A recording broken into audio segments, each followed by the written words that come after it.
নমস্কাৰ সকলোকে পুনৰবাৰ স্বাগতম জনাইছোঁ। আজি লৈ আহিছোঁ বাদামৰ চাটনিৰ এটা ৰেচিপি। ইয়াৰ বাবে মই লৈছোঁ বাদাম প্ৰায় এবাটিমান হ'ব, অলপ সৰহকৈ ভাজি লৈছোঁ। গোটেইখিনি মই ব্যৱহাৰ নকৰোঁ যদিও ভাজি থৈছোঁ, পিছত আপুনি যেতিয়াই চাটনিবিধ বনাবলৈ মন যায় অতি সহজতে বনাব পাৰে। আৰু এইখিনি মই বাদামৰ যিটো গোন্ধ এটা আহে ভজা হ'লে, সেই গোন্ধটো অহালৈকে মই ভাজি ল'ম। আৰু ইফালে মই নহৰু লৈছোঁ, অলপ সৰহকৈ লৈছোঁ, পিঁয়াজ মিডিয়াম চাইজৰ এটা, 3টা ৰঙা জলকীয়া লৈছোঁ। আৰু ইমানখিনি বাদাম মই এতিয়া ইউজ কৰিম চাটনি বনাবৰ কাৰণে, বেছি বাদামৰ প্ৰয়োজন নাই। আৰু মই দিছোঁ কেৰাহীত তেল, যিকোনো তেল ল'ব পাৰে মিঠাতেলৰ বাহিৰে। তেল গৰম হোৱাত মই দিছোঁ অলপ সৰহকৈ জিৰাখিনি ফুটাই লৈছোঁ। আৰু ইয়াত দি দিছোঁ ৰঙা জলকীয়া, পিঁয়াজ আৰু নহৰুখিনি। আৰু এইখিনি অলপ ভাজি ল'ম। কেঁচা গোন্ধটো গ'লেই হ'ব, ৰঙচুৱা কৰিব নালাগে। আৰু আমি লৰাই থাকিব লাগিব যাতে তলত দেৰি নাযায়। আৰু পিঁয়াজখিনি বেছি দেৰি গ'লে বেয়া লাগিব খাবলৈ, জাষ্ট অলপ কেঁচা গোন্ধটো গ'লেই হ'ল।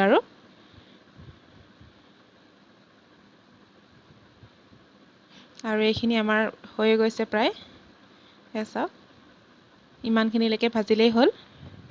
আৰু এতিয়া এইখিনি আমি মিক্সিত দি ল'ম।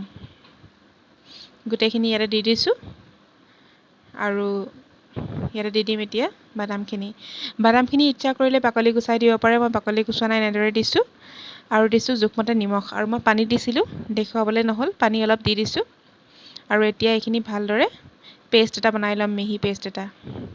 আৰু এয়া চাওক পেষ্টটো ৰেডি হৈ গ'ল, যথেষ্ট ডাঠ হৈছে। ইয়াত ইচ্ছা কৰিলে পানী দি অলপ পনীয়া কৰি খাব পাৰে বা এনেদৰেও খাব পাৰে। নিমখটো পাছত এবাৰ চাই ল'ব পাৰে, সেইটো দৰকাৰ হ'লে এড কৰিব পাৰে।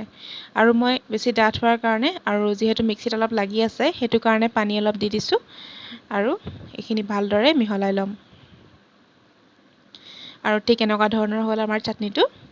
আৰু এতিয়া আমি তেল মাৰিবৰ কাৰণে কেৰাহীত পুনৰ তেল দিছোঁ। আৰু ইয়াত প্ৰথম মই দিছোঁ এতিয়া ক'লা সৰিয়হ ভালদৰে ফুটাই দিছোঁ। আৰু 3টা ৰঙা জলকীয়া আৰু অলপমান নৰসিংহৰ পাত দি দিছোঁ। বৰ ধুনীয়া টেষ্ট এটা আহে আৰু গোন্ধ এটা আহে।